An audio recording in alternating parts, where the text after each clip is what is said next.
Sebagian dari banyak cerita yang menakjubkan dari api penyucian atau purgatorium atau purgatori yang kita yakini dalam iman Katolik. Cerita diperlihatkan secara luar biasa dari jiwa-jiwa di api penyucian ke berbagai orang suci dan mistikus. Api penyucian dalam istilah Latin purgatorium adalah suatu keadaan peralihan setelah kematian fisik untuk menyucikan atau membersihkan jiwa. Karena Gereja Katolik percaya pada karya pengudusan Yesus Kristus, realitas keadilan dan belas kasihan Tuhan, dan fakta bahwa manusia memiliki dua pilihan untuk kekekalan, surga atau neraka. Karena api penyucian, jika dipahami dengan benar, adalah karya belas kasihan dan anugerah Tuhan, dan demikian pula wahyu kasih-Nya. Padre Pio memberikan kesaksian berikut ini kepada Uskup Melfi, Yang Mulia Alberto Costa dan juga pemimpin biara, Padre Lorenzo dari San Marco bersama dengan 5 saudara lainnya. Salah satu dari 5 saudara itu, Frater Alberto de Apolito dari San Giovanni Rotondo menuliskan kisah ini sebagai berikut. Pada suatu senja di musim dingin setelah hujan salju lebat, di biara, hampir malam, Padre Pio sedang duduk di dekat perapian di ruang tamu dan asyik berdoa. Tiba-tiba datanglah seorang lelaki tua, mengenakan jubah kuno yang masih dipakai oleh para petani Italia Selatan, kemudian duduk di sampingnya. Padre Pio menyatakan, "Saya tidak dapat membayangkan bagaimana dia bisa memasuki biara pada malam seperti ini, karena semua pintu telah terkunci." Kemudian Padre bertanya kepadanya, "Siapa kamu? Apa yang kamu inginkan?" Kemudian orang tua itu berkata kepadanya, "Padre Pio, saya Pietro di Mauro, putra Nicola, yang dipanggil Prekoko. Saya meninggal di biara ini pada tanggal 18 September tahun 1908, di sel nomor 4, ketika biara San Giovanni Rotondo itu masih berupa rumah miskin." Orang itu bercerita, "Suatu malam saat berada di tempat tidur, saya tertidur dengan cerutu yang menyala, yang membuat kasur terbakar dan akibatnya saya mati tersedak asap dan terbakar. Saya sekarang berada di api penyucian. Saya memerlukan misa suci agar bisa dibebaskan. Tuhan mengizinkan saya datang ke sini dan meminta bantuan Anda." Setelah mendengarkannya, Pio menjawab, "Yakinlah bahwa besok saya akan merayakan misa untuk pembebasanmu." Lalu saya bangkit dan menemaninya ke pintu biara, menghantar dia pergi. Saya tidak menyadari pada saat itu bahwa pintu sedang tertutup dan terkunci. Saya membukanya dan mengucapkan selamat tinggal padanya. Bulan menyinari alun-alun yang tertutup salju. Ketika saya tidak lagi melihatnya, saya menjadi diliputi rasa takut, dan saya menutup pintu. Masuk ke ruang tamu, saya merasa hampir pingsan.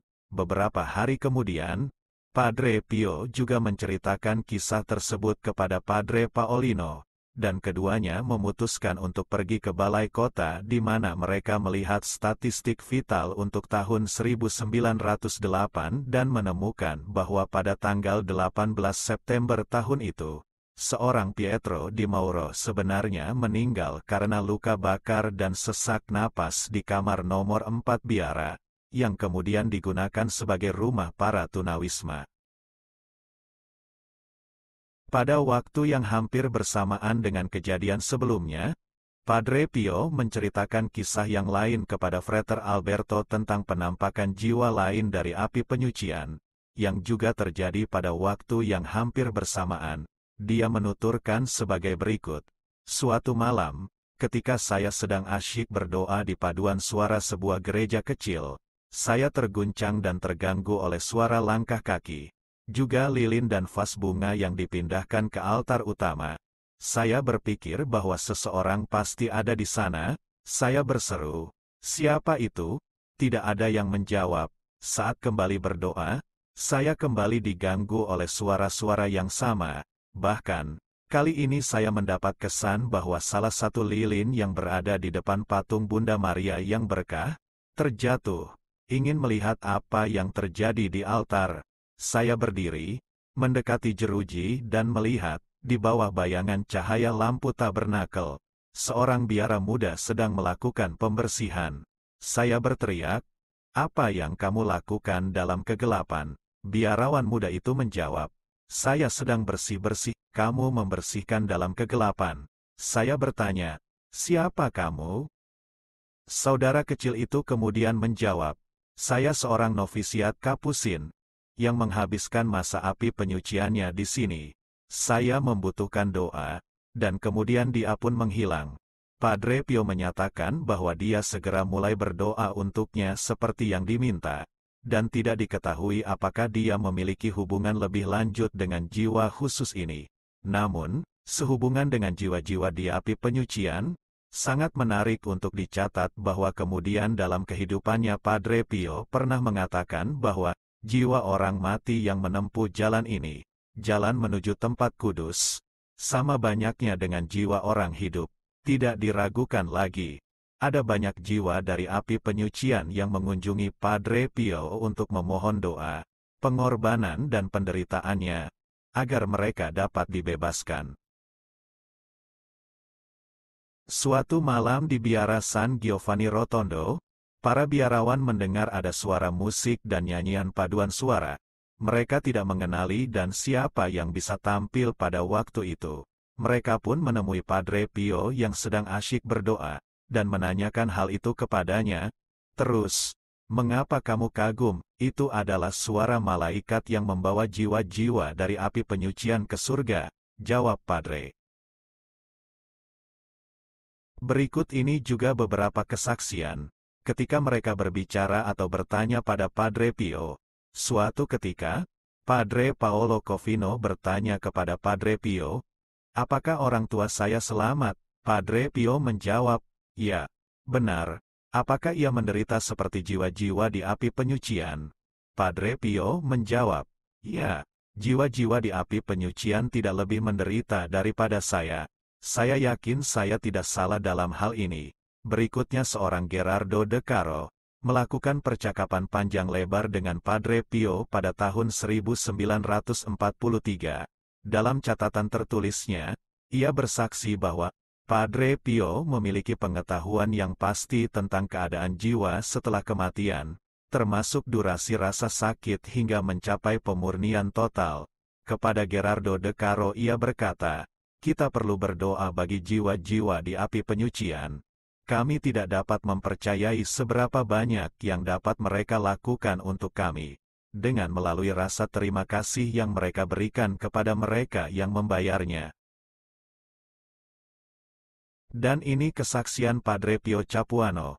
Dia menunjukkan kegunaan kotak. Setiap kali melewati kotak di atas tangga itu, Padre Pio biasanya memilih nomornya, kemudian melihat daftar di dinding, dan berdoa untuk intensi yang sesuai bagi jiwa di api penyucian. Dalam percakapan santai dengan para biarawan dan teman-temannya, Dr. Gasdia berkata dengan bercanda, "Padre Pio tidak akan pergi ke api penyucian.